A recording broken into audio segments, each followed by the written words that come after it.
Supreme court में ममता बनर्जी पश्चिम बंगाल के मुख्यमंत्री के विरुद्ध में वहाँ पर जो हिंसा चुनाव के बाद हुआ था, व्यापक हिंसा पश्चिम बंगाल में चुनाव के बाद हुआ था और सीबीआई पर ईंट पत्थर फेंका गया और उन्हें भी बंधक बना के रखा गया था। बहुत 2-4 घंटे तक वहाँ पर अराजक स्थिति पैदा हो गई थी और सैकड़ों हिंदुओं को वहाँ से पलायन करना पड़ा। सैकड़ों हिंदू आसाम चले गए और अनेकों महिलाओं के साथ बलात्कार किया। उसमें टीएमसी के कार्यकर्ता थे। सच को सच बोलना ही वाजिब है। अगर आप सच को झूठ बना के बोलेंगे तो आपका नहीं सच सुना जाएगा, नहीं झूठ सुना जाएगा। आप एक बेवहियात आदमी हो जाइएगा। पश्चिम बंगाल में जो घटना हुई थी वह निंदनीय नहीं है, वह आपराधिक है, साजिशन आपराधिक है। वहाँ के मुख्यमंत्री ममता दीदी पर अवश्य पहले एफआईआर होना चाहिए, उसके बाद उनकी सेवा बर्खास्तगी होनी चाहिए। इसकी मैं मांग करता हूँ। ममता दीदी पर पहले एफआईआर होना चाहिए और उसके बाद उनकी बर्खास्तगी होनी चाहिए। कोई भी काम नियमतः कानूनन होना चाहिए। लेकिन ममता दीदी जी अभी एक और टोप का पत्ता खोल चुकी है। कलकत्ता हाईकोर्ट के वरीय न्यायाधीश पर उन्होंने कहा वे भाजपा के हैं और हमारे केस से हट गया। माननीय कलकत्ता हाईकोर्ट के न्यायाधीश जी ने भी यही बात किए और कुछ टिप्पणी करके उनके केस से हट गए। यह अच्छा बात है। यह संवैधानिक और न्यायिक प्रक्रिया का एक स्पष्ट उदाहरण है। ममता दीदी जी सुप्रीम कोर्ट के जनरल सॉलिसिटर महाअधिवक्ता तुषार मेहता पर भी आरोप लगाए हैं। अब तुषार मेहता जी पद छोड़ते हैं या नहीं छोड़ते हैं, लेकिन तुषार मेहता जी का नाम बार बार अनेकों बार बहुत सारे केस में आया है। जब जगदीश सिंह खेहर सुप्रीम कोर्ट के मुख्य न्यायाधीश थे, जगदीश सिंह खेहर सुप्रीम कोर्ट के मुख्य न्यायाधीश जी थे, तभी बिहार से एक व्यक्ति ने सुप्रीम कोर्ट में याचिकाएं दायर की थी जो यहाँ पर बिहार में भ्रष्टाचार है।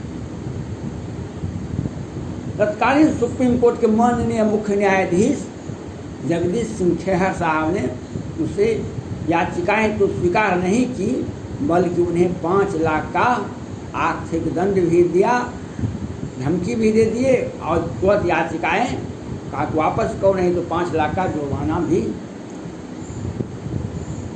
उसमें भी तुषार मेहता जी का हाथ था। आज सुप्रीम कोर्ट एक बार नहीं 10 दिन पहले भी सुप्रीम कोर्ट ने कहा था हम आदेश पारित करते हैं और केंद्र सरकार कानून को बदल देती है। ये वर्तमान मुख्य न्यायाधीश जी का ही टिप्पणी नहीं है, इसके पहले भी कई एक बार माननीय सुप्रीम कोर्ट ने कहा कि जो हम आदेश पारित करते हैं और वह नियम को में आदेश पारित करने के बाद उस कानून को बदल देते हैं। यह अच्छा बात नहीं है। यह नीति निर्धारण करने का अधिकार, कानून बनाने का अधिकार राज्यसभा, लोकसभा और महामहिम राष्ट्रपति के पास है। कानून बनाने का अधिकार राज्यसभा, लोकसभा और राष्ट्रपति महोदय के पास में है।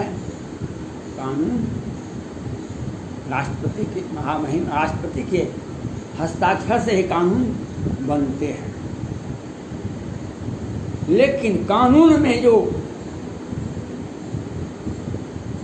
कानून को जो तोड़ा जाता है और जो आपराधिक उसमें गलतियां निकलती है, उसकी सुनवाई सुप्रीम कोर्ट करती है। नीतिगत निर्णय को केंद्र सरकार लागू करती है, लेकिन संविधान में और व्यक्तिगत और संस्थागत निर्णय में अंतर होता है। व्यक्तिगत मामले में केंद्र सरकार कुछ भी नहीं कर सकती है। केंद्र सरकार कुछ भी नहीं कर सकती है, लेकिन नीतिगत मामले में जैसे वर्तमान माननीय सुप्रीम कोर्ट कहते हैं हर व्यक्ति को, कोरोना से मरने वाले व्यक्ति को एक उचित मुआवजा दिया जाना चाहिए। केंद्र सरकार कहती है हम नहीं दे सकते, हमारी आर्थिक स्थिति अच्छी नहीं है। यह एक नीतिगत मामला है। लेकिन निर्भया केस कांड में रात के अंधेरे में 7-8 बजे रात में बस स्टैंड पर निर्भया के साथ कुछ लड़कों ने रेप किया, हत्या कर दी। उन सारे लोगों की, सभी लड़के 20 से 25 वर्ष के थे।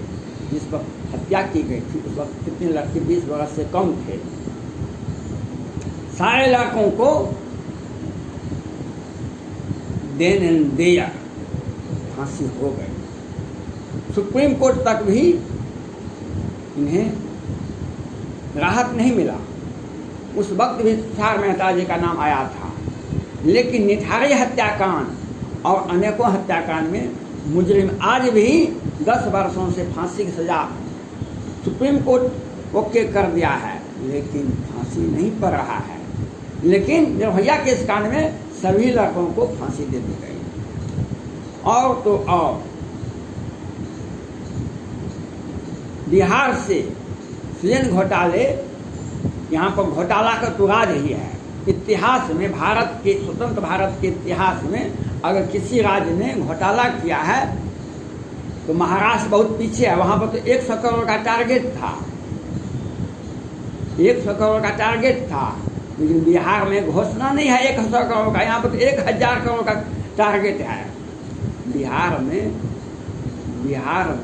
सृजन घोटाला में 4000 करोड़ का घोटाला लगभग है। लगभग लोअर कोर्ट और वैकेंट कोर्ट से जमानत बड़े आरोपी व्यक्ति को मिल जाता है। लोअर कोर्ट और वैकेंट कोर्ट जिला में होता है लोअर कोर्ट, और वैकेंट कोर्ट उस कोर्ट के न्यायाधीश छुट्टी पर चले जाते हैं, उसको कहते हैं वैकेंट कोर्ट। कार्यवाहक न्यायाधीश कोई होते हैं दिल्ली का काम करने के लिए, उस कोर्ट से जमानत दे दी जाती है सृजन घोटाले के मुख्य आरोपी को। और पटना हाई कोर्ट के वरीय न्यायाधीश राजेश कुमार जी सुप्रीम कोर्ट, राष्ट्रपति भवन और प्रधानमंत्री कार्यालय को सूचित करते हैं। यह इस तरह का काम बिहार के अंदर हुआ है। लेकिन सुप्रीम कोर्ट के तत्कालीन मुख्य न्यायाधीश और केंद्र सरकार के कानून मंत्री सभी चुप हो जाते हैं, सभी चुप हो जाते हैं। मैं माननीय सुप्रीम कोर्ट वर्तमान मुख्य न्यायाधीश रमन्ना साहब से अपील करना चाहता हूं, आप इस केस को देखें। मैं आग्रह करता हूं, जो सृजन घोटाले में बड़े आरोपी को विधिवत FIR तक नहीं हुआ है। 2019 में मुजफ्फरपुर बालिका गृह कांड हुआ था। तत्कालीन सुप्रीम कोर्ट ने संज्ञान लिए थे।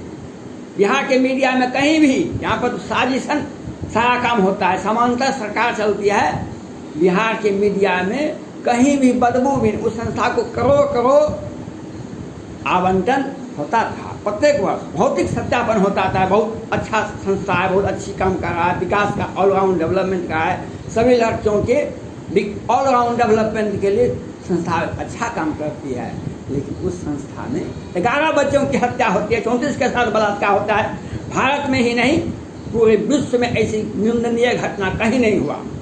लेकिन सुप्रीम कोर्ट, तत्कालीन सुप्रीम कोर्ट को कैसे पता चल गया और सुप्रीम कोर्ट ने संज्ञान लेते हुए तुरंत कार्रवाई की। लेकिन तत्कालीन सुप्रीम कोर्ट बदल गए, मुख्य न्यायाधीश जी बदल गए, लेकिन तुषार मेहता जी के सौजन्य से, बिहार के कानून मंत्री के भारत सरकार के कानून मंत्री के सौजन्य से वह निर्णय और वह संस्था पर समुचित कार्रवाई एक जिला स्तरीय न्यायाधीश को जांच करने का, सुनवाई करने का अधिकार दिया गया। वह सुनवाई भी करते हैं, लेकिन बिहार सरकार उस पर, उनके निर्णय पर, उसके अति उन्हें समुचित सुविधा भी नहीं दिए, उनके निर्णय पर कुछ भी देखभाल नहीं कर रहे हैं।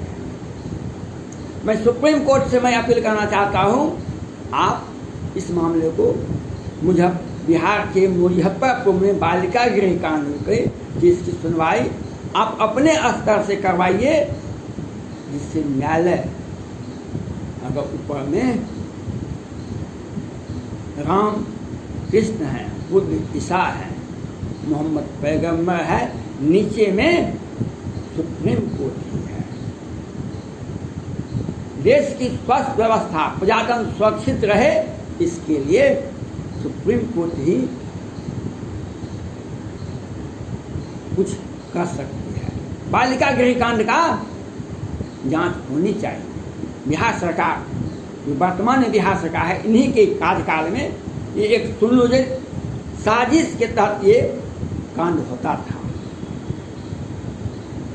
और तो और पटना हाई कोर्ट में 30 याचिकाएं दायर की गई है। पटना हाई कोर्ट में 30 याचिकाएं चुनाव में मतगणना में हेरा फेरी करने का, बिहार विधानसभा चुनाव में 30 याचिकाएं दायर की गई है पटना हाई कोर्ट में। लेकिन 8 महीने से अधिक हो गए हैं, दिसंबर महीने में ही चुनाव हुआ था और 6 महीने से अधिक हो गया है, लेकिन पटना हाई कोर्ट सुनवाई नहीं करती है। मैं माननीय सुप्रीम कोर्ट से यह पूछना चाहता हूँ, बताना चाहता हूँ, अगर न्यायालय में चुनाव में मतगणना में हेरा फेरी में अगर विलम्ब होगा सुनवाई में, मेरा प्रजातंत्र, भारत का प्रजातंत्र सुरक्षित रहेगा। बिहार सरकार और केंद्रीय कानून मंत्री जो थे, ये मिले हुए थे और मामले को ठंडे बस्ते में रख दिए गए हैं। मैं सुप्रीम कोर्ट से कहना चाहता हूँ, आपको खुद सुप्रीम कोर्ट ने जितने पीछे निर्णय दिए हैं उसकी समीक्षा करें, और वह सारा कांड बिहार से ही जुड़ा हुआ है। सारा कांड बिहार से जुड़ा है। 1989 में मुख्यमंत्री नीतीश कुमार जी ने एक बूथ पर सीताराम सिंह की हत्या करने में आरोपी है।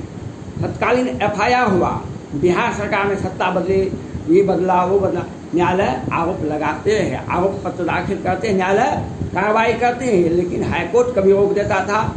और 20 में बिहार विधानसभा विपक्ष के नेता तेजस्वी प्रसाद यादव जी आते हैं, वहाँ भी मामला सुनवाई के लिए नहीं रखा जाता है। इसमें भी तुषार मेहता जी का हाथ है।